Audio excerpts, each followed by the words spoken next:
Welcome to part 2 of the story of the little-known hero of the Revolutionary War, Caesar Drake.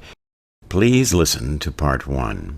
This is a story about a remarkable man who started his time in this country as a slave, became a successful businessman, a hero of the Revolutionary War, and a great crusader for rights for African Americans and others too. The Battle of Short Hills, fought in June 1777, was being planned. The American forces were approximately 2,500 strong, 1/10 the number of British and Loyalist forces gathered that day near the meeting house.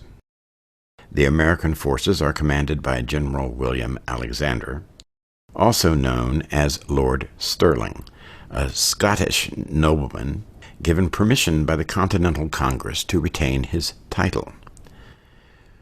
25,000 British soldiers are under the command of Lord Charles Cornwallis. If Cornwallis is able to link up with Sir William Howe, coming up from Staten Island, it could spell disaster for the cause of independence. 150 soldiers of African descent were on the colonial side and 2,000 on the British side. As the scene opens, there is a conversation between Caesar and Betsy Frazee, commonly known as Aunt Betsy Frazee, another hero who is not well known outside of New Jersey, at least. Mr. Caesar, those bloody redcoats are coming, right here to Scotch Plains. 'Tis a fact that Lord Cornwallis himself is with them. The swamp won't stop them. They'll be getting help from all those traitorous greenbacks. They're coming. They're coming. All those bloody traitors. We know that. There is a council of war taking place in my storage room. Lord Stirling and Colonel Maxwell are determining just how to counterattack. Are the Hessians out in force also? Yes, Mr. Caesar. Hessians, cavalry, artillery. You know what they can do. General Washington and his men were blessed by the hands of Providence at Christmas time. Now they're even angrier. I've tried to tell everyone to seek shelter, to hide their belongings. Go up into the mountains. Hide as best you can. But I fear all is lost. It makes me angry, but they are well-meaning, however misled. I have seen war in Africa, but never quite at this level of strife. This army needs food more than anything else. I have better get my supplies ready. I'll burn them before they will feed the Hessians and Brits. Caesar, who is this woman? Beg pardon, madam. My lord, this is Miss Frazee, my finest supplier and an agent of the 2nd New Jersey Militia. It's an honor to meet you, ma'am. I want to reassure you, despite the British outnumbering us 10-1, they will not accomplish their goals. They want to lure the forces with General Washington down from the Watchung Mountains and cut us off from the main supply line. We may not win the revolution today, but we will survive and maintain our strength. Lord Stirling, I just love my country, even it is so young. And as a mother, I would do anything to protect my child. Now, gentlemen, if you would please excuse me, I must go and prepare for tomorrow's baking day, and I will not have a single crumb be given to those traitors or those redcoats. Lord, I'd rather have my home be turned into a zoo, and I'd rather have my barn be turned into a tavern. Good day, gentlemen. The battle will soon be upon us. We must look to our supply chain. If the enemy comes here, they will steal all of my supplies. This army needs provision. Just tell me where to deliver the goods, and I will bring them to our men. We are very grateful. Caesar and Drake converse in front of Drake's house. Caesar, it sounds like the redcoats are practicing high steps and formations. This whole mess could be getting a lot hotter soon. I just hope the Brits will soon be high-stepping out of here. Well, sir, this could be a tough battle, but I think the plan for our guys to use cover will help us out a lot. They have better equipment, but we have high ground. I need to make some plans for what is going to happen after the battle. I've been thinking, Mr. Drake, that I should secure what supplies I can keep so we won't starve when we have beaten back the Redcoats. May I put some in your servants' quarters? I don't think the Redcoats would think of looking there for anything of value. Absolutely. Use the cabin with the fruit cellar. I think most of the servants there are on our side. And besides, they will understand that these supplies may be all they have to survive on for a short time. The British won't stuff themselves with our food. General Cornwallis enters the farmhouse of Ms. Frazee, seeking provisions for his army. Mrs. Frazee is perhaps the most prominent female in Scotch Plains. Hello, good woman. I am General Cornwallis, and I need to get some provisions for my men. General Wallace, sir. My name is Betsy Frazee. My husband is a patriot, as am I. I don't know about other people around here, but we do not love your king. He's not our king. I fear whatever you might do. So, I give you this bread out of fear, not out of love. I will not touch a loaf of it, then.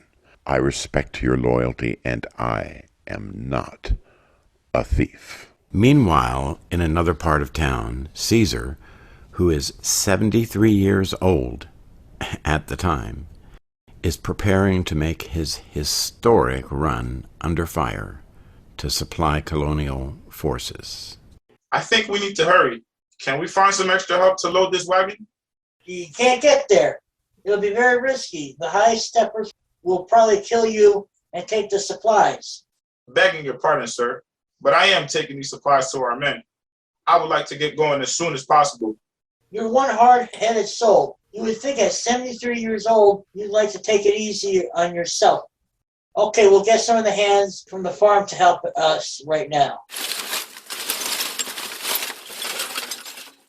Thank you, men, for helping. I've got to go now. Well, I'll go with you on help on the other end. It's too risky. I'm going by myself. No need taking the chances of losing two people. Caesar's only route to deliver the supplies is right through the British lines. But he does not hesitate to make the perilous journey. Halt! In the name of the king, halt! Stop! You don't belong here, old man. I have a better right than you. Shoot if you dare. My fate is in the hands of God Almighty. You cannot kill our cause, no matter how many die. When Caesar reaches the colonial troops, he is greeted with cheer. I have finally arrived to bring our supplies to you, courageous and loyal men. No one will go hungry tonight. Our brave troops have kept the dreams of a free country alive today. Hello, Captain Spencer. 3 cheers for Caesar and our nation. Huzzah! Huzzah! Huzzah! It is my regret to tell you, Captain Anderson was shot. He was a great son of Africa and a gallant leader of troops. No.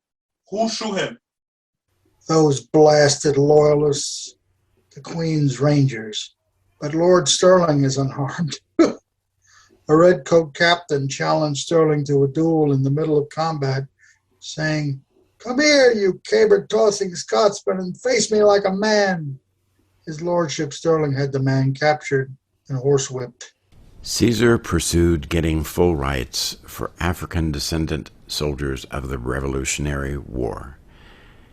At the age of 92, he addressed the New Jersey state legislature.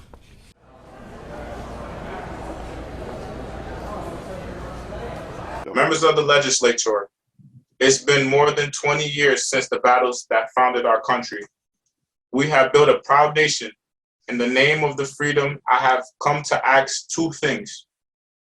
Many veterans receive land grants since Congress have no money. I ask that the payment be given in full and in gold. Our heroes deserve nothing less. There is also injustice in our state government.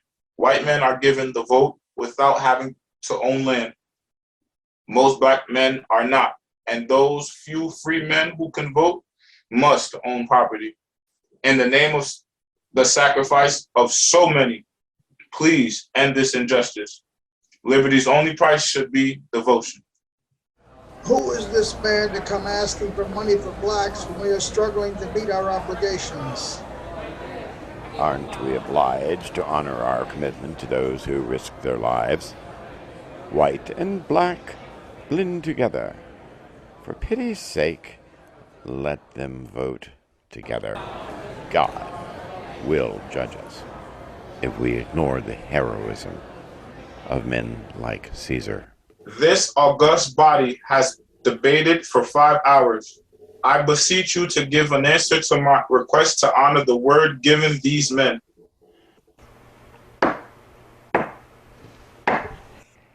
By a 3-vote majority, it is decided that freemen will have the vote without the requirement of property ownership, and the honorable debt remaining will be paid in gold. Well, this is the end of the second part of The Adventures of Caesar. We hope that you've enjoyed this look at an amazing hero, and we hope that you will join us for more amazing looks into things that you just don't know. If so, we ask you to give us a like and subscribe. Have a great day. Bye.